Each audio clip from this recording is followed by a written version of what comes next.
اپنی ملت کا قیاس اقوام مغرب پر نہ کر، خاص ہے ترکیب میں قوم رسول ہاشمی۔ یعنی ہم غیروں کی پیروی نہیں کر سکتے۔ اگر کوئی یہ چاہے کہ ہم یورپ والوں کی طرح ہو جائیں، امریکہ والوں کی طرح ہو جائیں، رشیا چائنا والوں کی طرح ہو جائیں، تو ایسا نہیں ہو سکتا۔ ہماری ترکیب ہی ڈیفرنٹ ہے۔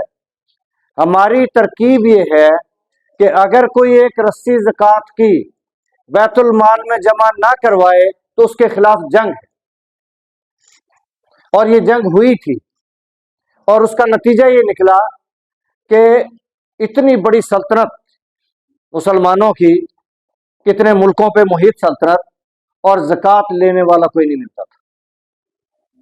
آج ہم مغرب کے پیروکار ہو گئے، یا یوں کہہ لیجئے کہ مغرب کے پروردہ ہم پہ حاکم ہو گئے، تو نتیجہ یہ ہے کہ ٹیکسوں کی بھرمار تو ہے، زکوٰۃ اور عشر کا نظام نہیں ہے۔ آج بھی زکوٰۃ اور عشر کا نظام اس ملک میں رائج ہو جائے، اربوں خربوں روپیہ امیروں سے نکل کے خزانے میں آ جائے، غریبوں کے کام آ جائے، تو اس ملک میں کوئی غریب نہیں رہے گا، کوئی زکوٰۃ لینے والا نہیں رہے گا۔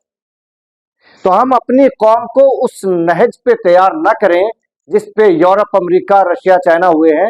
ہمیں اپنی اصلیت پہ جانا پڑے گا، اور ہماری اصلیت سب سے افضل ہے۔ آشنا اپنی حقیقت سے ہو دہقاں ذرا، دانا تو، کھیتی بھی تو، بارہ بھی تو، حاصل بھی تو، سب کچھ تو ہے، کیونکہ تو اللہ کی زمین پہ اللہ کا خلیفہ ہے۔ اوروں کی تقلید نہ کر، غیر کی تقلید نہ کر، یہود و نصارہ کی تقلید نہ کر۔ جو کچھ اللہ نے تیرے اندر رکھا ہے وہ کسی میں نہیں ہے۔ بے خبر تو جوہر آئینہ یام ہے، تو زمیں پر آسماں کا آخری پیغام ہے۔ جو کچھ ہمیں اللہ نے دیا ہے، ہمیں اوروں کی تقلید کی ضرورت نہیں ہے۔ خاص ہے ترکیب میں قوم رسول ہاشمی۔ اور ترکیب کیا ہے ہماری؟ معیشت کا نظام سب سے افضل۔ اس زمانے میں کوئی دنیا، بلکہ اب بھی دنیا میں کوئی سلطنت نہیں ہے جہاں کوئی اتنا غریب نہ ہو کہ زکوٰۃ لینے والا نہ ملے۔ آج اس ترقی یافتہ دنیا میں، ترقی یافتہ ممالک میں بھی ایسا نہیں ملے گا، لیکن اس دور میں تھا۔ یہ ہے ہماری ترکیب۔ اور ہم خزانوں کے مالک ہو کے بھکاری کیوں بن گئے؟ اس لیے کہ ان کے پروردہ، یورپ کے پروردہ، امریکہ کے پروردہ اور دوسری قوموں کے پروردہ ہم پہ آج نظام چلا رہے ہیں، حاکم مسلط۔ دیار مغرب کے رہنے والوں، خدا کی بستی دکان نہیں۔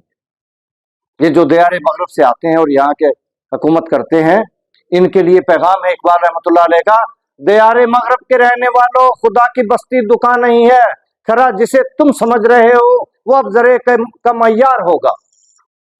تمہاری تہذیب اپنے خنجر سے آپ ہی خودکشی کرے گی، ایک دوسرے کو ماریں گی۔ تمہاری تہذیب اپنے خنجر سے آپ ہی خودکشی کرے گی۔ جو شاخ نازک پہ آشیانہ بنے گا ناپائیدار ہوگا۔ یہ جو ظالم اور کافرانہ اور باطل نظام کے پرستار ہیں، یہ شاخ نازک پہ آشیانہ ہے۔ یہ جو ظلم کی کہانی چل رہی ہے، یہ جو لوٹ مار کا دور چل رہا ہے، یہ شاخ نازک پہ آشیانہ ہے۔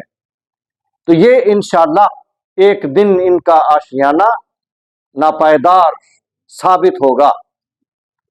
تو ہمیں ایک وہ قوم بننا ہے جس قوم میں تعلیم 100%، ہنر 100%، روزگار 100%، کوئی بھکاری نہ ملے پوری قوم میں، زکوٰۃ لینے والا نہ ملے، زکوٰۃ اور عشر کا نظام، عدل و امن کا نظام، دنوں میں فیصلے، درست فیصلے، صحت کا نظام، صفائی کا نظام، ٹریفک کا نظام، یہ سارے نظام دنیا سے افضل۔ ہمیں وہ قوم بننا ہے، کیونکہ خاص ہے ترکیب میں قوم رسول ہاشمی۔ سب سے افضل قوم ہے یہ، سب سے افضل امت ہے یہ۔ اور اقبال شاعر مشرق، مفسر قرآن ہے، قرآن میں بھی تو یہی ہے: کنتم خیر امت اخرجت للناس۔ تم تو بہترین امت ہو، تم اوروں کی طرح نہیں ہو، تم تو بہترین امت ہو کہ انسانوں کے لیے بھیجے گئے ہو۔ اور انسانوں کے لیے کیا کرنا ہے؟ تامرون بالمعروف وتنہون عن المنکر، اچھائیوں کو پھیلانا ہے، برائیوں کو روکنا ہے، وتؤمنون باللہ، اور اللہ پر ایمان رکھتے ہو۔ تو ہمیں یہ جو شعر انہوں نے پڑھا بچے نے، خاص ہے ترکیب میں قوم رسول ہاشمی، تو خاص قوم بن کے دکھانا ہے، دنیا کی عظیم ترین قوم بن کے دکھانا ہے، اور دنیا کا عظیم ترین ملک بنانا ہے۔